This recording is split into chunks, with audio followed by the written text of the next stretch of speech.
তো হ্যালো বন্ধুরা, আজকে আমরা আবার দেখব অঙ্কের একটা শর্টকাট ট্রিক্স। তো দেখো, একটা অঙ্ক দেওয়া আছে, কি আছে না 99 বাই হচ্ছে 100 ইন্টু 99 এর মান নির্ণয় করো। তাহলে কী দেওয়া আছে, 99 বাই হচ্ছে 100 ইন্টু হচ্ছে 99 এর মান নির্ণয় করতে বলেছে। ঠিক আছে, তাহলে আমরা কি করব, যেহেতু এটা নিচে আছে হর, তাহলে এই দুটোটাকে গুণ করব। তার মানে কি হবে, 99 ইন্টু 99 বাই হচ্ছে 100। ঠিক আছে, এবারে 99 আর 99 গুণ করা আমরা খুব সহজেই জানি। কেমন করে গুণ করব, তো দেখো একটু, তাহলে 99 ইন্টু 99 যদি করি, তাহলে কী করবো, এখানে যেহেতু দুটো নয় আছে, তাহলে এখানে -1 করব। তাহলে কত হবে, 89। এইবারে এটার থেকে এটা বিয়োগ করব 0, আর এটার থেকে এটা বিয়োগ করব 1। তাহলে কত হচ্ছে 9810। এখানে কত হচ্ছে 9801 বাই হচ্ছে 100। এবারে যদি পূর্ণতে নাও, তাহলে কত হবে, 98 পূর্ণ 1 100। তাহলে এটা হচ্ছে উত্তর, অপশান সি। আশা করি বুঝতে পেরেছ কী করলাম। আরেকবার দেখো, অঙ্কটা কী দেওয়া আছে না 99 বাই হচ্ছে 100 ইন্টু 99 এর মান নির্ণয় করতে বলেছে।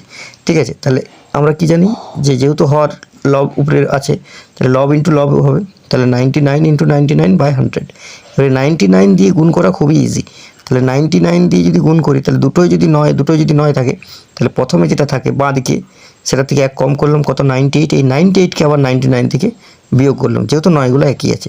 তাহলে এই 99 কি হলো 0, আর এই 8 থেকে 9 যদি বিয়োগ করি তাহলে 1, তাহলে 9801। এছাড়াও অনেক পদ্ধতি আছে গুণের, তো যেটা সুবিধা মনে হয় সেটাই তাড়াতাড়ি করবে। তাহলে কত হলো 9801। ঠিক আছে, আর এটা 100 দিয়ে ভাগ করলো, তাহলে কত হলো 98 পূর্ণ 1/100, অপশান সি। এছাড়াও 99 দিয়ে আরেকটা গুণ দেখিয়ে দিচ্ছি, 99 ইন্টু হচ্ছে 99। তাহলে 100 বেস ধরে করতে পারে, 99 100 দিয়ে কত কম না -01 কম। এটাও কত কম না -01 কম। ঠিক আছে, এরপরে কি করব, আমরা এইটাতে গুণ করে নামাবো। তাহলে 01 ইন্টু 01 গুণ করলে কত হয়, 01। এবারে যে কোনো একটাকে এটার থেকে বিয়োগ করবো, এর মাইনাস আছে, তাহলে 99 থেকে বিয়োগ করলে কত হয়, 98। তাহলে অ্যান্সার কত হচ্ছে 9801। এটাও 99 দিয়ে খুব তাড়াতাড়ি করা যায়, 100কে বেস ধরে। ঠিক আছে, তাহলে কী করলাম আরেকবার দেখো, 99 কত 100 থেকে কত কম, মানে আমাদের বেস কত এখানে 100। ঠিক আছে, বেস হচ্ছে 100। তাহলে এই 100 থেকে কত কম, 1 কম, 01, ওই জন্য ডবল ডিজিটে লিখছি। আবার এটাও কী লিখলাম, সেম। আর এটারটা কী করলাম, গুণ করে নামালাম, আর এটারটা 98 বিয়োগ করে নিলাম। তো আশা করি ট্রিক্সটা বুঝতে পেরেছো। যদি বুঝতে পেরেছো, তাহলে চ্যানেলটিকে অবশ্যই সাবস্ক্রাইব করে রাখো এবং